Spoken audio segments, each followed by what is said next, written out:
Muli Wanji from BA. This is a Rorschach Malawi update from the 23rd of July 2024. A quick summary of what's going down in Malawi. Locals were unable to buy electricity tokens this week.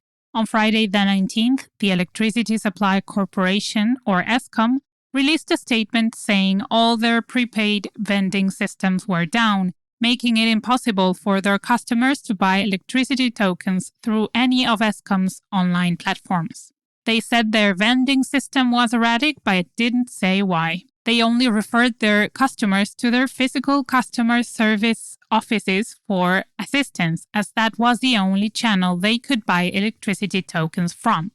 A few hours later, they released another statement saying they had fixed the issue. However, comments on their Facebook page showed that customers were still failing to use ESCOM's online platforms. Some users even shared screenshots that showed that ESCOM's online services were still unavailable. It might seem insignificant, but issues like these contribute to locals' desperation to leave the country. A feature article by one of the country's biggest newspapers revealed that some people have been spending their nights outside the Department of Immigration and Citizenship offices in Lilongwe. One of them was a local called Martha Peary, aged 43. She told the paper that as of Monday the 21st, she had spent 6 nights at the immigration offices because she could not afford to travel to and from Nchewu district to get her passport printed. According to the paper, there were so many people that an onlooker could easily mistake the scene for a vigil. The immigration offices have been overwhelmed since they only started printing passports in March after the passport issuing system failed in January, causing a nationwide backlog. Meanwhile, a new report by the Research and Planning Office at the Malawi Police shows a 5% increase in crimes in the southwest region. Owen Douglas Lindsay, the Research and Planning Coordinator for the police, said they have registered an increase in homicide, theft, and assault cases from January to June. Last year, they registered a little over 3,400 cases, but now they are nearly 3,600. Lindsay attributed the homicide and assault cases to mob justice and disagreements between locals and said the theft cases were because of economic hardships and released convicts. On the flip side, the report said there are fewer cases of robberies and sexual offenses and fewer road accidents too. As to accidents, the traffic management reported about 820 cases last year, but now the numbers are a little over 760. Perhaps a slight change in management will make things better. On Monday the 22nd, councillors from Blantyre City voted for a new mayor at the Blantyre City Council offices. A few hours later, local news announced Joseph Makwinja, the former deputy mayor, as the city's new mayor, while Isaac Jomo Osman was elected deputy mayor. The news of Osman's election took social media by storm because he used to be a street kid but managed to work his way through to a much better life.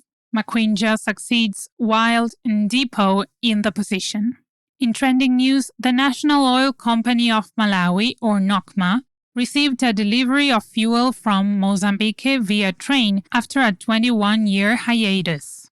The train carried 16 tank wagons loaded with diesel and unloaded it at NOCMA's fuel depot at Kaneingo in Lilongwe on Tuesday the 23rd. This is the first train to grace the Nkaya to Lilongwe Railway since the Central East Africa Railways rehabilitated it a few weeks ago. The news excited locals because it is proof that the country's transport system is improving. It also ensures that the country will have a steady supply of fuel, and this is a huge relief given the fuel spells the country experienced these past 2 years. In one of our previous episodes, we mentioned that secondary students were sitting for their Malawi School Certificate of Education, or MSCE, exams, which determine whether a student qualifies for university. The exams were going well until Thursday the 18th, when the Malawi National Examinations Board, or MANEB, cancelled the first question in the geography exams on the day the students were to take it due to a silly error. The question was testing the candidates' map reading skills, but MANEB did not enclose the map in the question papers during packaging. As a result, the candidates were asked to skip the question, which was worth 35 marks out of 110. MANEB released a statement saying they will take administrative guidelines when marking the paper, but they didn't explain what the guidelines are. MANEB almost had another bad day after ESCOM announced they would carry out some maintenance work on the day MSCE candidates were sitting for their practical computer studies exams, which require electricity for the computers to work. Fortunately, on Sunday the 21st, ESCOM released another statement saying they had postponed the maintenance work to allow MSCE students to sit for their exams without disturbances. In entertainment news, it turns out locals have one more festival to look forward to this year. On Friday the 19th, organizers of the Likoma Island Festival said they will be celebrating the festival's 10th anniversary on Likoma Island from the 12th to the 15th of October. According to their statement, the festival includes multiple activities such as an investment forum, sports, music, traditional dances, sightseeing tours, a wellness retreat, and a dinner, among others. This will be held at multiple venues on the island. The organizers said they will be announcing more details on their social media pages platforms. Speaking of festivals, the Lake of Stars, which is set to take place from the 6th to the 8th of September in Notakota District, announced their first international act. On Friday the 19th, they announced that Sho Majozi, a South African rapper and singer, will be one of their headliners. Sho Majozi is known for her vibrant energy and sound. She became a global star for her song titled John Cena. The Lake of Stars team followed up their announcement with a video from Sho Majozi herself, confirming her performance.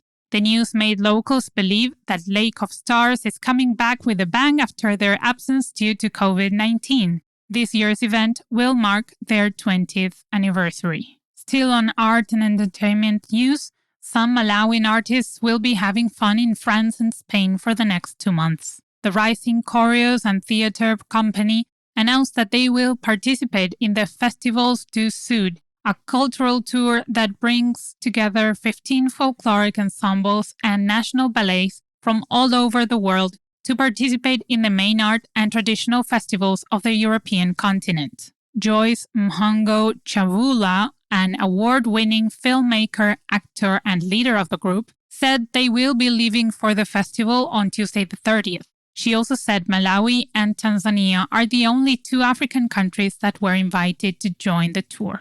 The government is also in on the fun events. On Tuesday the 23rd, the Malawi Confederation of Chambers of Commerce and Industry announced that they will be hosting the National Agriculture Fair from the 29th to the 31st of August in Blantyre City. They released an advert inviting interested exhibitors to register to showcase at the event. We have the flyer for you in our show notes in case you'd like to register or get more details. According to the flyer, the theme for this year's fair is driving towards export-oriented agriculture through commercialization and innovation. For our last story, we would like to recommend some books you could read. A few weeks ago, Jack McBrams, a prominent local journalist, wrote a list of books he thinks every Malawian should read to understand the country's history. He shared it on X, previously called Twitter. We read the list and we think it's amazing. It covers books such as A History of Malawi from 1859 to 1966 and Crocodiles Are Hungry at Night. The latter is a chronicle of a poet's imprisonment during Kamuzu Banda's dictatorial regime. Other locals have since shared their favorite Malawian books on the Twitter thread. The recommendations are linked in our show notes. You can also find out where you can buy the books locally and online in the comments. And that's it for this week. Thank you for joining us. Thank you so much to everyone who filled in the survey over the past few weeks. We really appreciate your comments and ideas. Many of you mentioned you would like to get some more in-depth episodes and interviews. Is it something you would like? Do you have any topics in mind? Something specific about Malawi that you want to know more about for us to do a special show on? We want to do some new things very soon. Please email us at info@rorschach.com. If you left an email to contact you in the survey, we'll reach out to you very soon. The survey is still linked in the show notes if you're interested in that as well. Pitani Bueno!